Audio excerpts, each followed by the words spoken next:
Let's begin with YBR-G।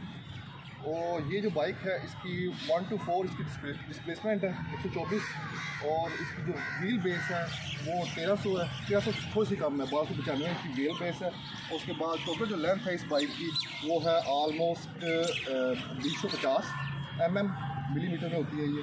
उसके अलावा जो सीट हाइट है 760 है, जो कि तकरीबन बनती है 30 इंचज़ के अराउंड। और अगर आप 5-6 आपकी हाइट है तो फिर भी ये आपके लिए कोई इशू क्रिएट करने वाली नहीं है, आपके पाँव दोनों आराम से नीचे लग जाती है। दिखने में असल में ना ये बाइक है, इनकी इंक्लाइंट सीट होती हैं, तो जो राइडर होता है उसको किसी किस्म का इशू नहीं होता।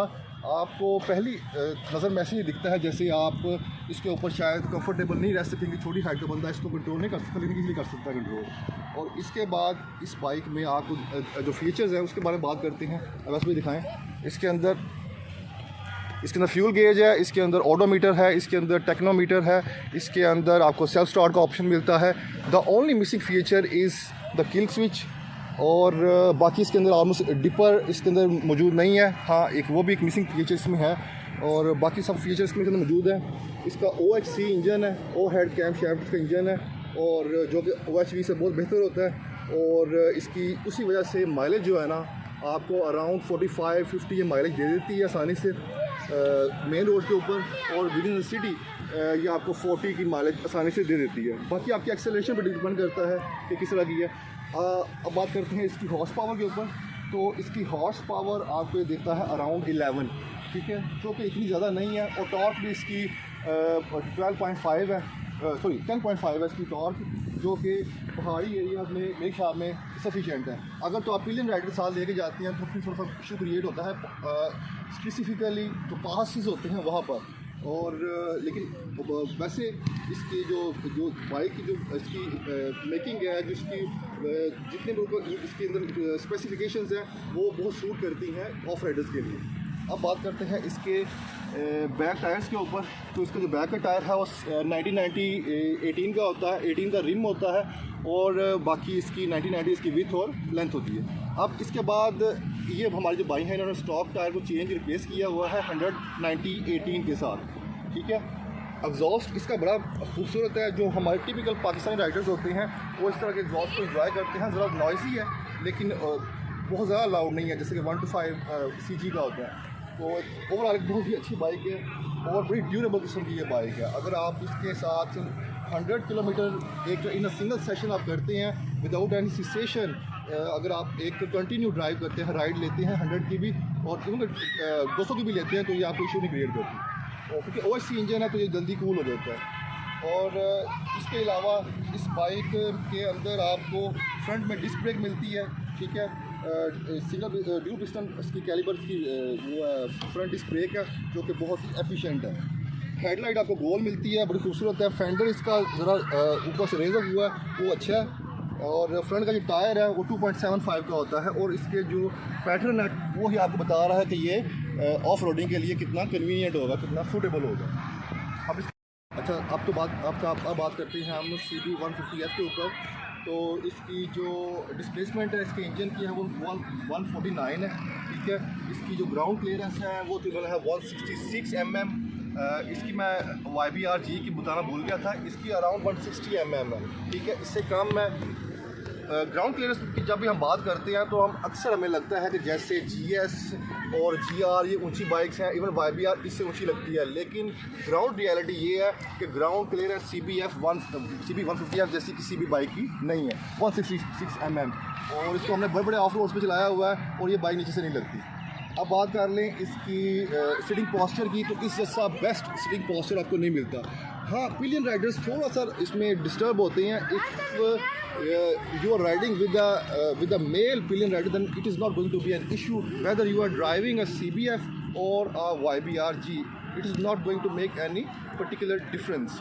बट अगर आपके साथ फीमेल राइडर्स हैं, पिलियन राइडर हैं, तो वो CBF के ऊपर चल सकती हैं in a city, within city आपको कोई इशू नहीं होगा इसके ऊपर। हाँ, लेकिन जो YBR-G है वो हाईली रिकमेंडेड नहीं है for the female pillion Riders, ठीक है।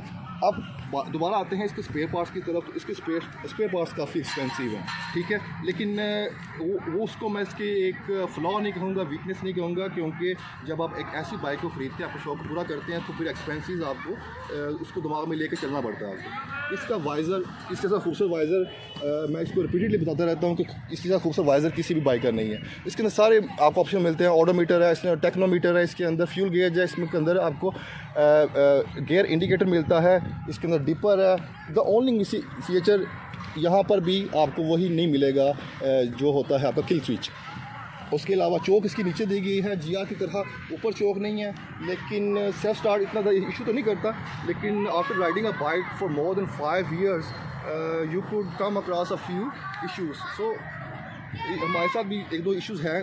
ये जो इसका इंजन है, ये जो साइलेंसर है, ये एग्जॉस्ट इसका बहुत वाइड है, बड़ा ये ना वो जाइगेंटिक किस्म का है, तो एट टाइम्स हमें पता नहीं चलता। इसकी वजह से काफ़ी ज़्यादा स्क्रैचेस आए हुए हैं कि जब आप कहीं तंग बाज़ार से गुजर रहे होते हैं तो आपको पता नहीं चलता कि ये बाइक यहाँ से टच करेगा कि नहीं करेगा, उसकी वजह से स्क्रैचेस आने का अंदेशा रहता है।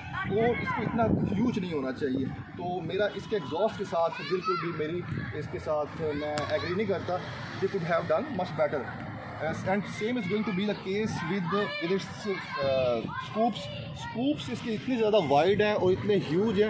ये 149 डिस्प्लेसमेंट की बाइक है, या तो 200 cc बाइक हो तो बंदा कहता है कि इसमें आपको, लेकिन फिर भी जो भी उनका दरमियान में ख्याल था उनके दिमाग में, लेकिन असल बात ये होती है जो फ्यूल टैंक होता है बाइक का, वो ही उसकी तो विथ उसी के साथ होनी चाहिए। प्लास्टिक के स्कूप्स लगा के जो आप उसको एक फर्दर इन्हेंसमेंट करते हैं, उसकी ब्यूटिफिकेशन करते हैं, it does not make any sense to me, at least to me, ठीक है। तो ये एक ही टैंक जैसे कि GR का एक खूबसूरत टैंक है, और आजकल मॉडिफाइड GS 150 के ऊपर टैंक्स वगैरह आते हैं और वो भी बहुत ज़्यादा दिलकश होते हैं। इसके अंदर भी आगे डिस्क ब्रेक दी गई है, ड्यू पिस्टन, और इसके अलावा इसकी टोटल जो लेंथ है ये बाकी GS एक्सक्लूडिंग GS सबसे लंबी बाइक है, लेकिन YBR between YBR GS and GR this is the longest one. ये सबसे लंबी बाइक है व्हील बेस वाइज, ठीक है। व्हील बेस होती है आपका ये टायर का सेंटर फ्रंट उससे लेकर रियर तक, और रियर में इसके भी आपको वही पुरानी दकियानुसी ड्रम ब्रेक मिलती है, ठीक है। तो अभी फाइनल जो इसको कंक्लूड करते हैं कि आपको कौन सी बाइक इन दोनों में से लेनी चाहिए, ठीक है।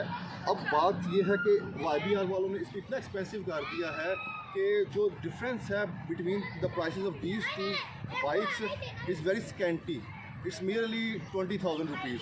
सो आपको 149 cc का डिस्प्लेसमेंट का वो इंजन मिल रहा है, आपको स्पोर्टी लुक्स उससे ज़्यादा मिल रही हैं। इसको आप काफ़ी हद तक इसके अंदर आप स्पेयर पार्ट्स चेंज भी कर सकते हैं, इसको आप मॉडिफाई कर सकते हैं, लेकिन फिर भी I would like to go with GS 150। आप आज भी SE आपको नहीं मिल रही, आज SE मार्केट में नहीं आ रही, लेकिन फिर भी आप SE की बजाय GS खादी स्पोक रिम्स के साथ खरीदें, विदाउट डिस्क ब्रेक खरीदें। बाद में उसके 15,000 के आपके रिम्स आ जाएंगे, 7-8,000 का आपकी डिस्क ब्रेक आ जाएगी। सो सिर्फ 30,000 लगा के आप एक 266 आई थिंक उसकी प्राइस है अभी, तो 3 लाख लगा के आप एक खूबसूरत बाइक तैयार कर सकती हैं। तो गो विद GS 150। सो उसको आप मॉडिफाई करके आप बहुत खूबसूरत अपने मेयार का कर सकते हैं। बाकी ये दो बाइक्स भी बहुत खूबसूरत हैं। I have been riding this bike for a couple of years and I have been enjoying it a lot. So ये हमारा छोटा सा रिव्यू था इन दोनों बाइक्स का और ओवरऑल 150 cc कैटेगरी की बाइक्स का। सो अगर आपको हमारी वीडियो पसंद आई तो काइंडली हमारे चैनल को सब्सक्राइब कीजिएगा। हमारे चैनल का नाम है MP adventure club. So I hope you will keep watching our channel. Assalamu alaikum.